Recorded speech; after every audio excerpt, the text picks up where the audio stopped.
bloody love food. Don't you agree? Preparation is the key. Good afternoon. I hope everyone is well, keeping safe, keeping occupied, productive, smashing your goals because you've already chosen them. Today I'm going to be covering a few things. So first of all, my transformation, where I was before, where I am now. I've still got such a long way to go. It's unreal, okay? Nowhere near where I want to be at the moment. But I like a challenge and I will get there, that's for sure. In addition, a few things that I wish that I knew before I started lifting, which has slowed down the process massively. But learning curves, we learn from our mistakes and we must move forward, onwards and upwards. It's as simple as that. So no particular order. I'm just going to go through a few key points that I think that have slowed down my journey, the process, okay? First thing is, if you're a keen lifter, to be big, you need to eat big, okay? Now, I used to do this. When I was a teenager, I used to absolutely smash in the calories, okay? I was always eating silly amounts, but I was also burning silly amounts as well. My expenditure was through the roof, okay? Always playing sport. I was cycling everywhere, running everywhere, used to do challenges where I would just go out all morning, cycle as far as I could till I'm knackered, and then just cycle all the way back. But when I did come back, what I used to do is smash in a frozen pizza. Used to love that. Loads of chips, loads of fries, pot noodle, wagon wheels. I used to just cram it all in, okay? Overall, I was still burning more than I was consuming. And linked with this, another thing is the protein intake. I went over this in a video before.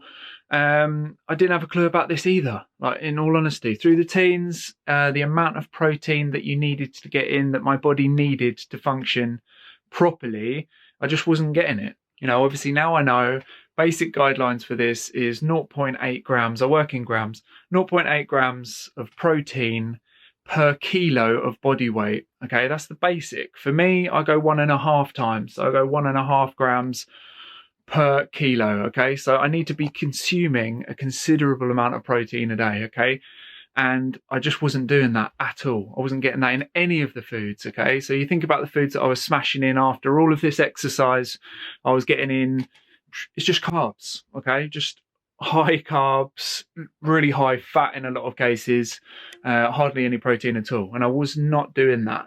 Once I started to do that, once I started to make sure that I was consistent, keeping my protein intake high, making a real point of doing this, started to notice a massive difference in my body composition, okay? Huge difference. So that's what I would say is another point. They're both linked, calorie surplus and protein intake. Okay, both need to be high in order to be big or just gain muscle, gain lean muscle. I do want to go into a little bit more detail about some others, but first I need to train back. So I'll see you there.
and training is complete.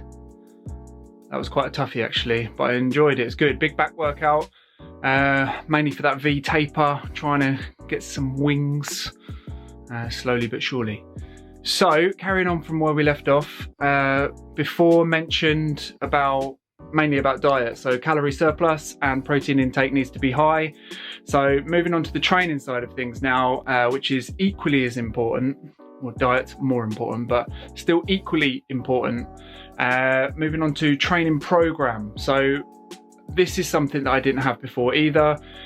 Mentioning before, you know, we're all guilty of doing it. Some people are anyway, of going into the gym, trying to lift as much as they can. Another thing linked with this one is progressive overload, and that is something that is important also. Simply, that just means if you're sticking at the same weight, let's take simple form. Let's say, for example, you're squatting 100 kg and you're banging out 15 reps, for example, okay? So 15 reps 1 week, that's what you'll do when you go to your routine for legs. The next week when you go to squatting again, you'll just simply up the weight just a little bit, 105, or you'll up the number of reps, change the intensity. There are loads of factors, okay? But it is very important in order to grow, to get stronger, and ultimately to progress, which is what you're looking to do. If you go in to the gym and you're lifting the same weights continuously or doing the same routines continuously, you'll improve, of course, to a certain degree, but you won't exceed that, okay? So that is where progressive overload comes in. So 2 things there really. So it's a training program that you need something structured, even if it's simple, and you know, if you can commit to 3 times a week, then you're looking at like push-pull legs. Let's keep it simple. That's something that I'm doing at the moment. So I'm committing to 6. So push-pull legs, rest, push-pull legs. And an easy way to track progressive overload. To finish up, the last thing is form. Like when you're doing the exercises, is your form decent? That's something that you need to actually master before you start lifting heavy, okay? I see it all the time. Well, I did in gyms, they're not open anymore. People with horrible form, okay? You know, myself included, sometimes guilty. You need to master that first before you start increasing the weight that you're lifting, okay? Very simple, very self-explanatory. You don't want injury, and also you want to be actually getting the most out of it. So when I say form correct, it's engaging the right muscles when you are working, okay? If you can do that, you don't necessarily have to shift a huge amount of weight, okay? It's about the engagement. Mind-muscle connection is important. I hope you enjoyed it. If you did, just give it a little like. Leave a little comment and I'll get back to you, sure. Much love, okay? Continue working hard. Any questions, just ask. DB's available. Take it easy.